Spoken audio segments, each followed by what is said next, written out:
Ciao and benvenuti. I have made aglio, olio and peperoncino spaghetti on the channel before. It's a very humble Italian dish.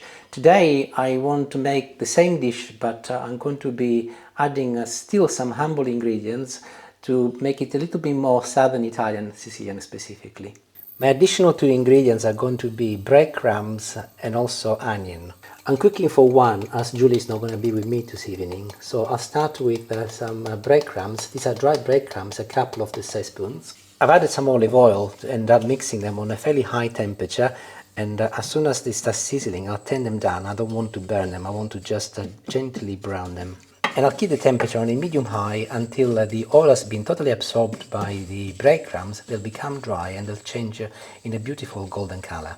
As it's only me eating, I will just use half an onion. And I'll chop this one in tiny, tiny little pieces. I'm using a red onion, or half a red onion, to enhance the color, but also they are slightly sweeter than white onion. But if you prefer white onion, by all means, use the white ones. So back to my breadcrumbs. If you look, they've changed in color. So before they turn brown, I will remove from the fire and I'll pour them on inside a bowl so they're ready for later. Same pan, no need to wash it up, a little more olive oil, and I'll cook the onions next. And I'll cook these for a few minutes until they become lovely and soft, and also they'll turn slightly golden in color. Aglio, olio and peperoncino means that we need some garlic, which is the equivalent of aglio. So I'll go a couple of medium, or actually more small and medium size, and I'll chop them in about 3 millimeters pieces. Generous amount of olive oil in a frying pan. That is quite generous, everybody, look at that. And I'll start with the garlic. Mild chili pepper, and I will slice it just like the garlic in little pieces, and I will be leaving the seeds inside. This is not strong, so it will be fine. And I'm not eating it anyway, so I'm the one who normally moans. Absolutely. And I can add it to the garlic. And today, as Julie's not going to be here, and normally she's the one who complains, I got the opportunity to put a second type of chili. So I'm going to be using also some dry red chili flakes, which will complement the fresh red or green chili that I just put in. This is something that Francesco's dad puts on everything. Peperoncino, he spreads on anything and everything. But and even one year when he came, which was quite a lot of years ago now, didn't they? They came and he put it on his roast dinner, and I was horrified. She was offended. Spoilt my roast. Now you might have watched many videos where lots of chefs will tell you that you can start cooking the pasta almost as the first thing you do immediately.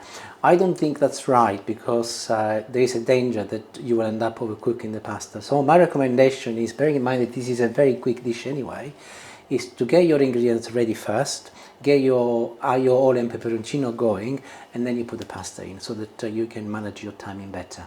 So my garlic and my chilies are beginning to sizzle, so I'll turn the temperature down onto medium.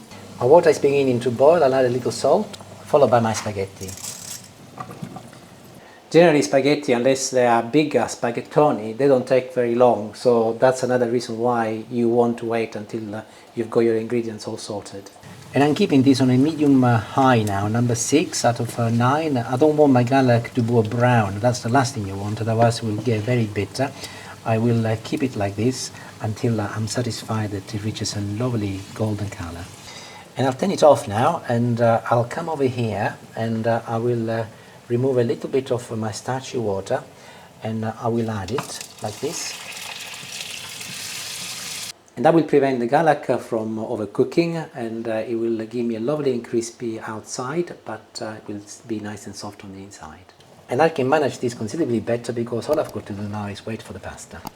So my pasta is nearly ready, so I'll turn this back on again on the medium. And the pasta is about 1 minute before al dente. I will add also a little bit more water so that will help the pasta finish cooking.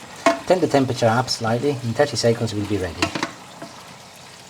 And I'm done, and I'm ready to move back to the worktop.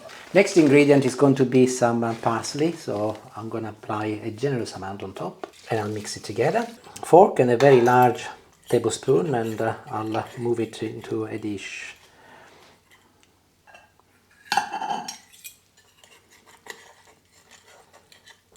It's been all creative, look.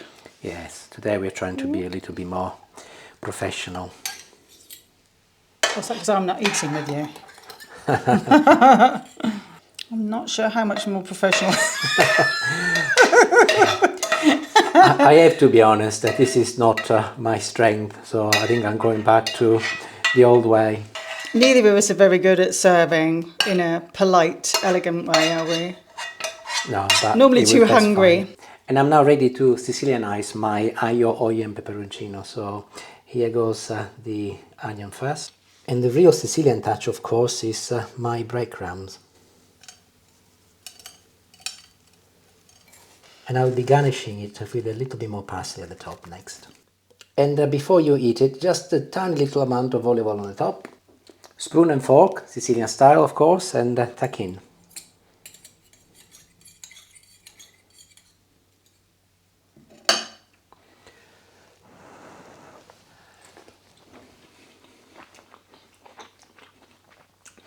Aglio, olio and peperoncino is delicious. Oh, the chili just kicked in.